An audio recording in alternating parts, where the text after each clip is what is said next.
কোনো বোন কি প্রশ্ন করবেন? আসসালামু আলাইকুম ওয়া রাহমাতুল্লাহ। ওয়ালাইকুম আসসালাম ওয়া রাহমাতুল্লাহি ওয়া বারাকাতুহু।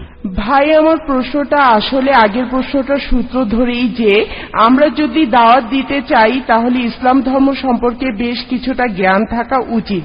তবে আপনিও আপনার লেকচারে বললেন যে নবীজি বলেছেন মাত্র একটি আয়াত জানলেও মানুষের কাছে প্রচার করো। তবে আমি যখন দাওয়াত দিতে যাচ্ছি তখন প্রায় একটি কথা শুনছি যে জুম্মা 8 দিনও হয়নি, এখনই এই অবস্থা। এখন এই কথাটার উত্তরে কি বলবো? বোন প্রশ্ন করলেন যে আপনি যখন দাওয়া দেওয়া শুরু করলেন আর নবীজি বলেছেন বাল্লিগু আন্নি ওয়াল আয়া, মাত্র একটা আয়াত জানলেও ইসলাম প্রচার করো, আপনি যে কথাটা বেশি শুনেছেন জুম্মা 8 দিনও হয়নি, এখনই অবস্থা, অন্তত শুরুটা করেন। আর ইসলাম প্রচার করতে হবে এই কথাটা আমাদের নবীজি সাল্লাল্লাহু আলাইহি সাল্লাম বলেছেন। জুম্মা 8 দিনের দরকার নেই, আজ থেকেই শুরু। যদি মুসলিম হন, জুম্মা 8 দিন না, একটা আয়াত জানলেও প্রচার করেন। এই উত্তরটা দেবেন কোন মুসলিমকে, অমুসলিমদের কথাটা বলবেন না। জুম্মা 8 দিনের কথাটা কোন মুসলিম বলবে, আর দেখবেন জুম্মা 8 দিন দেরি হয়ে যাবে। জুম্মা 8 দিন, আজকে আয়াতটা জানলে এখন থেকে প্রচার করতে পারি। 8 দিনের প্রয়োজন নেই, নবীজি বলেছেন তখনই। আপনি কি সহিহ বুখারী মানেন? আপনি কি নবীজিকে মানেন? টেবিলটাকে উল্টে দিন। যদি শোনেন জুম্মা 8 দিন এখনই অবস্থা, আচ্ছা ভালো, আপনি তো জুম্মা 8 দিনের কথা বলছেন, আর নবীজি বলেছেন সঙ্গে সঙ্গে বাল্লিগু আন্নি ওয়াল আয়া, এই কথাটা বলবে কোন মুসলিম। অমুসলিমরা এমন কথা বলবে না, অমুসলিমরা আপনাকে অন্য কিছু বলবে। ও তোমরা মুসলিম এমন, তোমরা নিষ্ঠুর। এখানে উত্তর দেওয়ার কিছু টেকনিক আছে। তাহলে বোন, দাওয়া দেওয়ার একটা টেকনিক হলো কোন রকম বাধা দেবেন না। মার্শাল আর্টে দেখবেন যখন লড়াই চলে সেখানে প্রতিপক্ষের নিজের শক্তি দিয়েই তাকে ঘায়েল করা হয়। নিজের শক্তি ব্যবহার না করে, সে হতে পারে দৈত্য, সে হয়তো আপনাকে পাঞ্চ করলো, আপনি এগিয়ে গিয়ে তার শক্তিটা দিয়েই তাকে ঘায়েল করবেন, কারণ তখন সে পেছাতে পারবে না, গতিটা সামলাতে পারবে না। আপনি বললেন আচ্ছা ঠিক আছে, কিন্তু নবীজি এটা বলেছেন। তারপর বলবেন তালা ইলা কালিমাতিন সাওয়াইন বাইনানা ওয়া বাইনাকুম, মেনে নিচ্ছি জুম্মা 8 দিন, মেনে নিচ্ছি, সমস্যা নেই, আমি একমত। অভিজ্ঞতা থেকে এমন অনেক টেকনিক শিখবেন, উত্তর দেওয়ার ব্যাপারে অভিজ্ঞতাটাও বাড়বে। আর কোনো ভয় বা লজ্জা পাবেন না। যখন লোকজন আপনাকে প্রশ্ন করবে উত্তরটা দিতে হবে, আর উন্নতি করবেন ইনশাআল্লাহ। আপনি চেষ্টা করলে আল্লাহ আপনাকে সে অবস্থানে নেবেন। ভাববেন না যে ও জাকির ভাই তো গড়গড় করে বলে যায়, আর ইনশাআল্লাহ আপনি আমার চেয়ে তো ভালো হবেন। হয়তো কিছুদিন পরে, জুম্মা 8 দিন না, হয়তো কয়েক বছর পরে। আসল ব্যাপারটা হচ্ছে বোন, শুরু করেন, অন্তত শুরুটা করেন। আর যখন শুরু করবেন প্রথমে বুদ্ধি করে উত্তর দিতে পারবেন না সবার সামনে, তবে ইনশাআল্লাহ যদি চেষ্টা করে যান। আর পবিত্র কোরআনে সূরা আনকাবুতের 69 নম্বর আয়াতে উল্লেখ করা হয়েছে, তোমরা চেষ্টা করলে আল্লাহ তোমাদের জন্য পথ খুলে দেবেন। তাহলে আসল জিনিস হল জিহাদ ফি সাবিলিল্লাহ। আশা করি উত্তরটা পেয়েছেন। আপনার লেকচার শোনার পরে জানতে পারলাম যে মুসলিমদের জন্য দাওয়া খুব গুরুত্বপূর্ণ। তবে মুসলিম মহিলারা তারা ঘরের দেখাশোনা করে, ভদ্রতা বজায় রাখে। আমার মনে হয় মুসলিম মহিলাদের জন্য দাওয়া দেয়াটা বেশ কঠিন, অন্তর্মুখী মানুষের জন্য আরো কঠিন। এই ধরনের ক্ষেত্রে দাওয়া দেওয়ার ব্যাপারে কিছু বলবেন? বোন প্রশ্ন করলেন যে আমার লেকচার শুনে তিনি বুঝেছেন দাওয়া খুবই গুরুত্বপূর্ণ।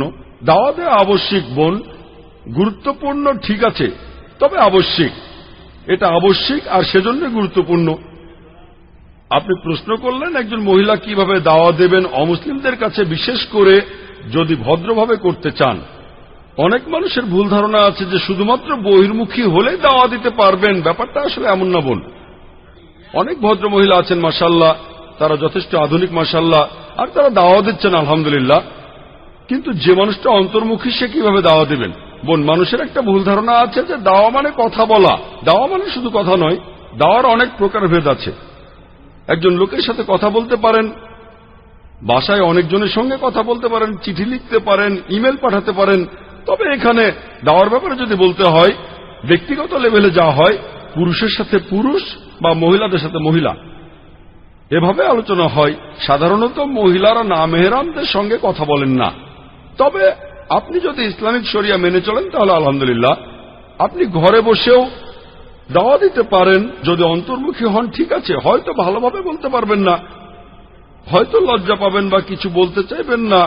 আমি আমার চাইতে খারাপ অবস্থায় কোনো দায়ীকে পাইনি। আমি একজন তোতলা বোন, কারোর সাথে কথা বলতে গেলে আমি তোতলাই।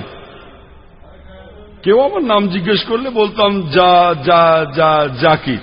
একসময় আমি এভাবেই কথা বলতাম। আলহামদুলিল্লাহ, আল্লাহ আমার পথ খুলে দিয়েছেন। তারপর মেডিকেল থেকে পাশ করলাম 12 বছর আগে। তারপর আমি এই দাওয়ার ক্ষেত্রে আসলাম। মাশাআল্লাহ, আমি আগের প্রশ্নের উত্তরও যে কথাটা বলেছিলাম, যদি আল্লাহ সুবহানাহু ওয়া তাআলার পথে কেউ জিহাদ করেন, তার পথ আল্লাহ খুলে দেবেন, আপনি যে হন। বেশিরভাগ মানুষ, 99%-এরও বেশি যারা দাওয়া দিতে আসেন, আমি শুরুতে তাদের অনেক পিছনে ছিলাম। আমি এটা করতে পেরেছি আল্লাহর সাহায্যের কারণে। আল্লাহ সাহায্য করলে কেউ তাকে হারাতে পারে না, সাহায্য না করলে কেউ তাকে বাঁচাতে পারে না। সেজন্য মুমিনগণ আল্লাহ তাআলার উপরে নির্ভর করুক। এটা সূরা ইমরানের 160 নম্বর আয়াতে উল্লেখ করা হয়েছে। তাহলে বোন, শুরু করেন।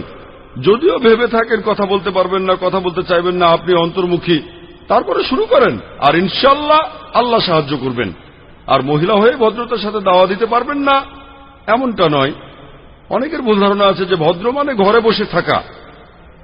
ভদ্র মানে ভদ্র, ঘরে বা বাইরে ইসলামিক শরিয়া মেনে চলেন, দৃষ্টি নিচু করেন। সত্যি বলতে নম্র একজন মহিলা অন্য একজন রুক্ষ মহিলার চাইতে ভালো দাওয়া দিতে পারবেন। এই মহিলা যখন বাইরে বের হন ইসলামিক নিয়মে, সেটাও এক ধরনের দাওয়া। আর যখন ধর্ম প্রচার করেন, কথা বলেন, ইনডাইরেক্ট দাওয়া। আমার মনে পড়ে গেল যে আজ সকালে আমাদের ফাউন্ডেশনের জন্য কিছু মহিলা ট্রেনারের ইন্টারভিউ নিচ্ছিলাম।